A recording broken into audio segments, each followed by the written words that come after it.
So once again, welcome everyone. Looking around in the room, it does look like this is a very good turnout.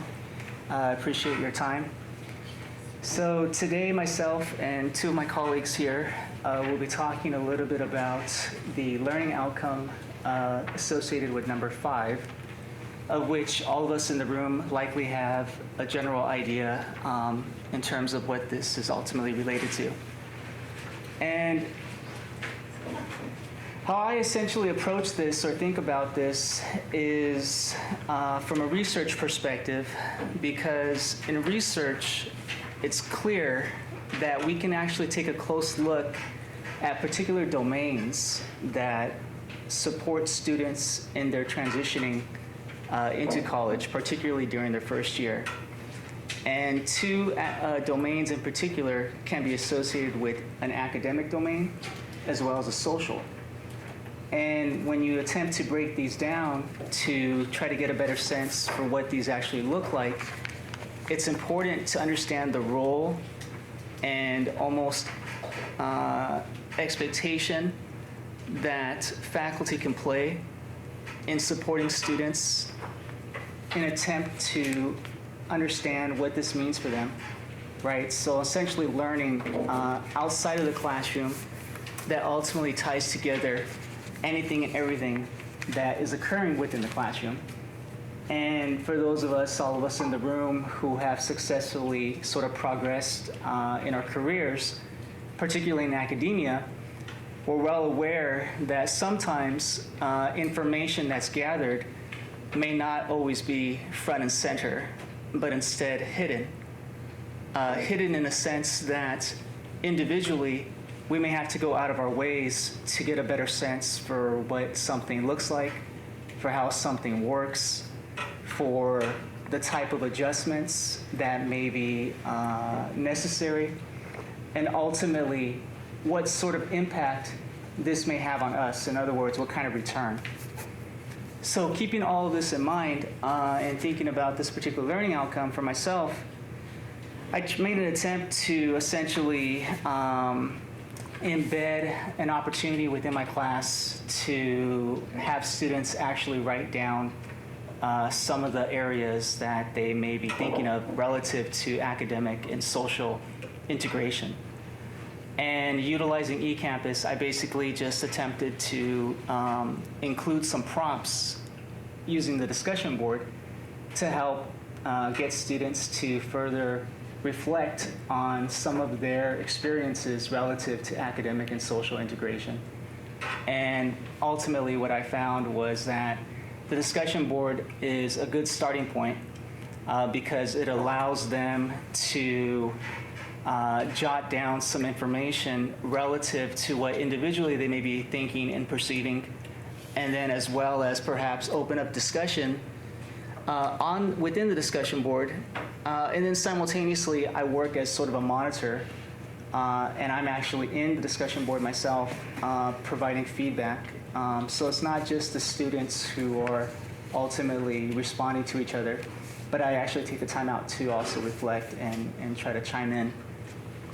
And then from there, what I've done is I've actually moved this over to class discussion, because in taking a closer look at the discussion board responses and prompts and replies, from there I try to make an attempt to sort of pull out some areas that I think would be important for us to follow up with, right? Particularly if I note or it's noted that a student has yet to access a particular resource or specifically engage in a particular resource. Well, maybe that is a reminder to myself that I need to take a closer look at this and perhaps communicate with whatever services that was mentioned, so that not only am I familiar with the particular service, but in addition to, this is an opportunity to actually encourage those particular services to be presented in class, right? So it's a combination of trying to familiarize myself with where students are at around this idea of academic and social integration, combined with having a clear sense for what services and opportunities are available on campus, and then ultimately embedding the two and combining the two because throughout the course, it's critical that I actually invite presenters, perhaps services that were mentioned or services that have not been utilized, as often. And in doing so, simultaneously, I not only inform myself, but I'm actually reinforcing students' learning and perspective taking around understanding a particular service. So when I put all this together, I think it's clear that we can almost take a range of assignments, but understand that it's not only a process of encouraging students to sort of express their own experience, but also it's an opportunity for us to get a better sense for perhaps perspectives that we wouldn't know otherwise, right? And in doing so, we're ultimately giving students the opportunity to contribute to their own learning. And then in return, right, we are also placing ourselves in a position to better communicate with folks and get a better sense for maybe what students are ultimately engaging in on a regular basis, day-to-day basis, weekly basis, right, semester by semester. I think if anybody is going to be an effective first-year seminar sort of instructor or teacher, it's going to be critical that that individual makes time to get to know their students, right? And simultaneously get to know the types of activities and sort of forms of engagement that these same students are ultimately pursuing, whether they perceive that these services are available to them, or perhaps whether they perceive these services may not always be accessible. And in doing so, I think a professor, a faculty member, instructor is doing their very best to take a holistic approach and engaging students and essentially doing their very best to work out this learning outcome and embed it in their course. Before we transition, I wanted to just quick note here. So in February, I actually attended a conference where I presented on an actual research topic related to student transitioning in higher ed, not necessarily to the first-year seminar, but I did note that this particular conference is actually relative to first-year seminar and students in transitioning in general. So it's called the First-Year Experience. I highly recommend that you take a look at this. First-Year Experience.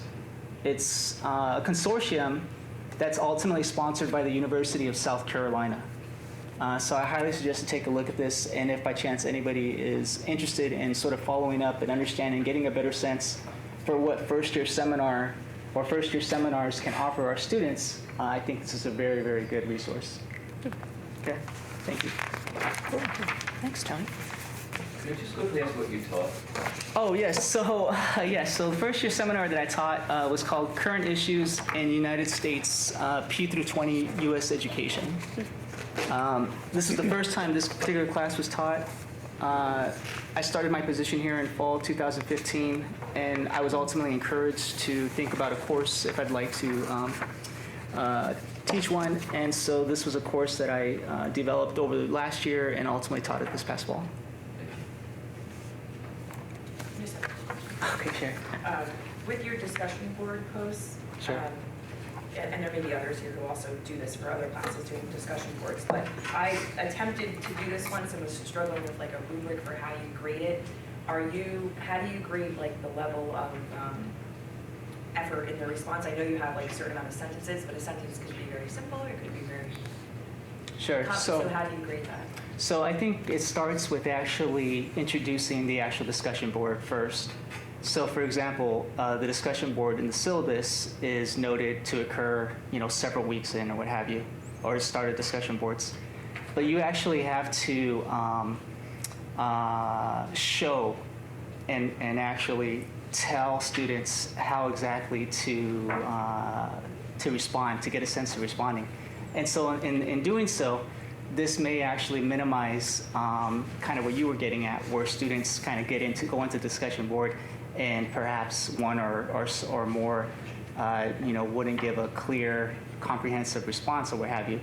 And so one approach to kind of minimizing that is to making sure that the instructor beforehand, several weeks beforehand, takes several times out of their class to actually outline and express and even show, maybe even, whether it's a screenshot or a printed out response, but actually show the students sort of what the instructor would like to see. That's one.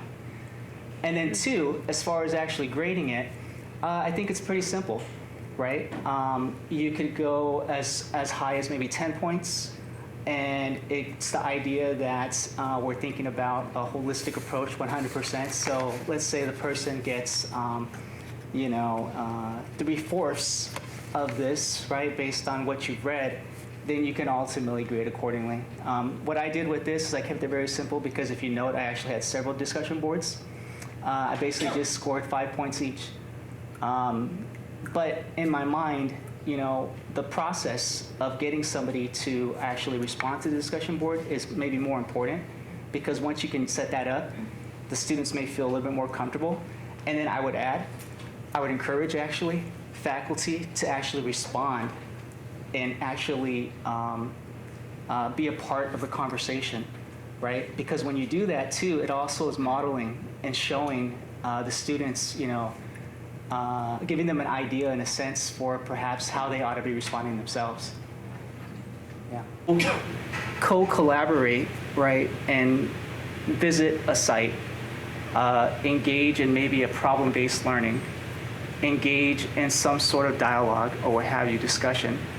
The whole idea is that you are working to co-create and develop a sense of experiential learning for your class, right, and understanding for yourself, and vice versa. And there's a lot of research to suggest that these types of sort of activities are very much favorable to first-year students, because ultimately this translates into gaining a sense of belonging and persistence, where perhaps otherwise maybe the individual student may not be aware of.